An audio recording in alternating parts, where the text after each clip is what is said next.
And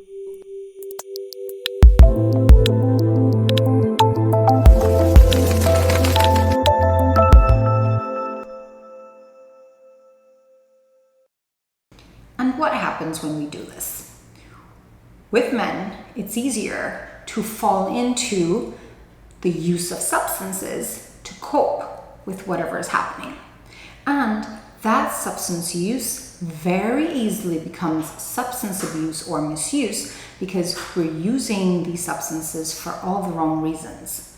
It is a negative coping mechanism, and instead of having a positive impact, it just makes things worse. And of course, there are so many reasons why men won't reach out for help. They probably feel things like, I've learned to deal with it. I don't wish to be a burden to anyone. I'm too embarrassed. There's negative stigma. I don't want to admit I need support. I don't want to seem weak.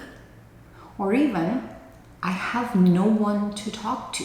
And we should not have the men in our society feeling this way. We should not have the little boys or our teens or young adults or anyone feeling this way. What we should be doing is trying to create a safe space and create a place where everyone feels like it is okay to talk and it is okay to get help, and that this is the thing to do, and I'm bravely doing so.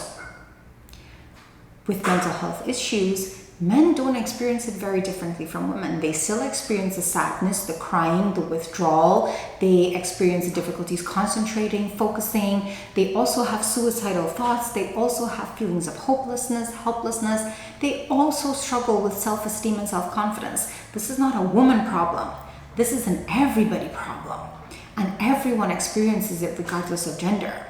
So, when we were talking back in season 1 about depression and anxiety, men also experience these. So keep in mind that if you need a refresher, if you need to just remember how to identify, hop on back over and just get a refresher on that. When it comes to the mental health issues, even though men can experience the same things that women do, there are a few things that are a little different in the sense that there is a greater substance misuse with men. There's also a higher chance of anger and irritability. There is the chance that they have more sleeping issues. They can start to work obsessively, and they can engage in a lot of reckless behavior. Now, I have seen a lot more men coming out to get help. I need to tell you, I am very proud. You are very brave, and you are doing the right thing. And to those of you who need it, please do not be afraid. Going to seek help, remember, is something very confidential. No one needs to know. Whatever happens between you and your therapist, you and your doctor, is just between the two of you. And it is a judgment-free space. You're free to say whatever you wish, express in whatever way or form. If you have to cry, please understand that this is a safe space where you can do so. You can let everything out. You can get everything off your chest, take that weight off your shoulder. And it's also a great way to learn how to cope with these things, to learn how to deal with the struggles, the stresses, the emotions, and everything. Because I know that that's not exactly something you're taught growing up.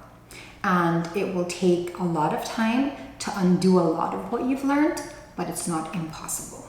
So, to everyone out there, the only way to end the stigma is by changing our behavior, changing our perception, and our perspective on things, and the way we treat our men. Men, you also need to treat each other differently.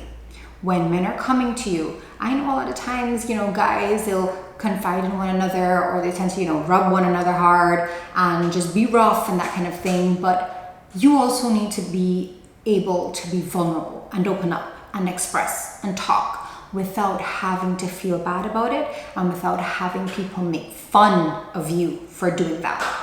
Now, if at any point any guy is opening up, don't laugh, don't play it off, don't make it into a joke, because it took a lot probably for him to do that in the first place, and we need to be respectful and we need to understand, hey, you know what? He's going through something and he needs help. He needs at least someone to listen. And if I personally don't know what to do, then I can suggest to him, hey, let's go talk to a therapist. You go talk to a therapist. If you need the company, I will be there. Men need our support. They need our backing and they need our assistance. So please join me in trying to help end the stigma, not just for mental health in general, but for when it comes to the men in our society. So with that, I leave you until next time.